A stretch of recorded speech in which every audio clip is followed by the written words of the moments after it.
Alright, I'm back. Alright, now what I want to get is that when Batman Begins came out, um, I actually got this little comic book adaptation. This is the Batman Begins comic book adaptation that I bought at a mall. Now, in addition to having the entire movie basically in comic book form, it actually included a couple of other Batman comics.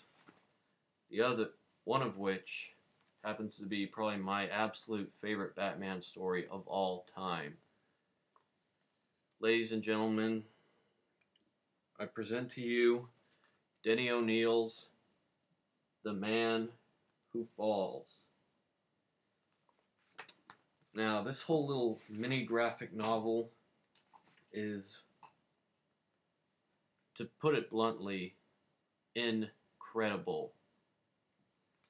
If I had to choose one book to say that I could say that got me into comics, it's this book right here. Now, I mean, I knew about Batman before reading this. You know, I'd grown up with the 90s animated series. And that series was fantastic. It was amazing. And the reason why I think the 90s animated series, the reason why I can go back and watch it again and again and again, the reason why I think it stood the test of time is simply because that it's fantastic, it's dark, it's brilliantly written, it's fantastically paced, it's epic, it's scary, it's emotional, it's powerful, it's all these things that just perfectly captures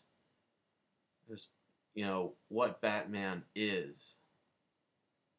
And let's also not forget the incredible 90s animated Batman movie, Mask of the Phantasm. Now, the reason why the 90s animated series was so incredibly great is because that if you're a person who knows nothing about Batman, who has no knowledge of the character at all, if you watch the 90s animated series, then you're given the most authentic, perfect, most faithful portrayal of the character ever. I mean, before I saw the 1989 Tim Burton movie, before I saw the 60s Adam West, Burt Ward show, I saw the 90s animated series. That was my first exposure to Batman.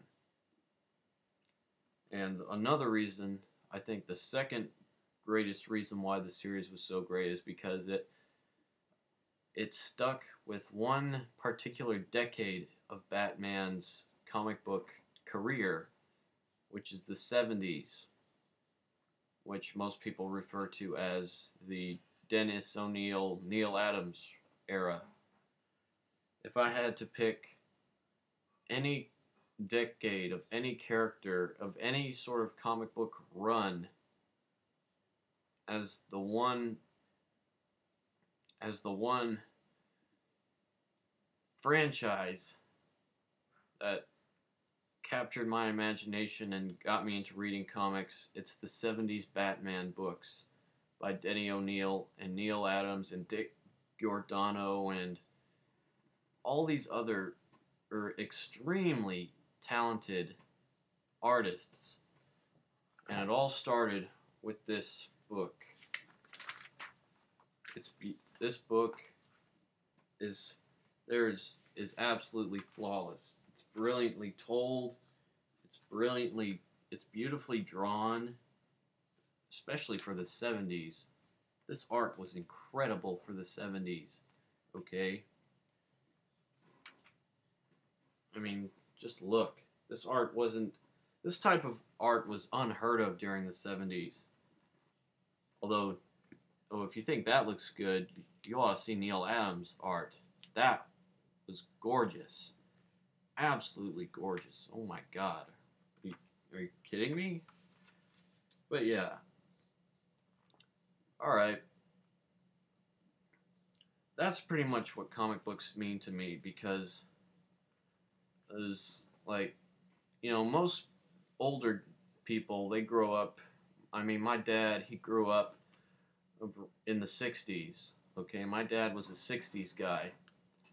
So, like, I think the main guy who sort of influenced him a lot as a little kid was, of course, Jack Kirby with his Thor and Captain America and Avengers career.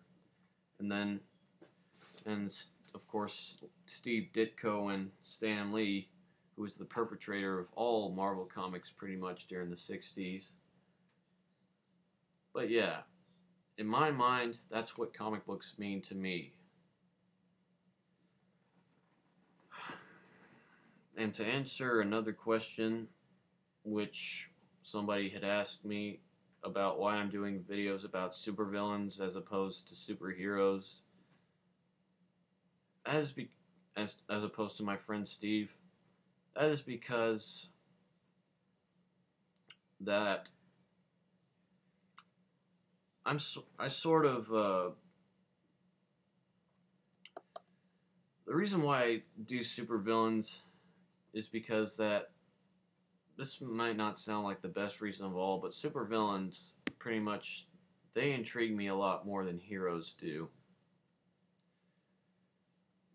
You know, like characters like Metallo and Gorilla Grodd and Mephisto and Doctor Doom and Norman Osborn, the Green Goblin.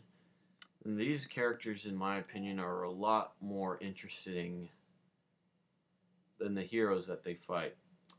That doesn't make me a bad person. It's just because I just kind of like to study and analyze, these villains. Because these are villains that, if I knew them in real life, I would absolutely despise and hate them. That's sort of why I find them so interesting. So yeah, Steve, good ideas for a video, man. And I hope the rest of you do your own responses. See you later.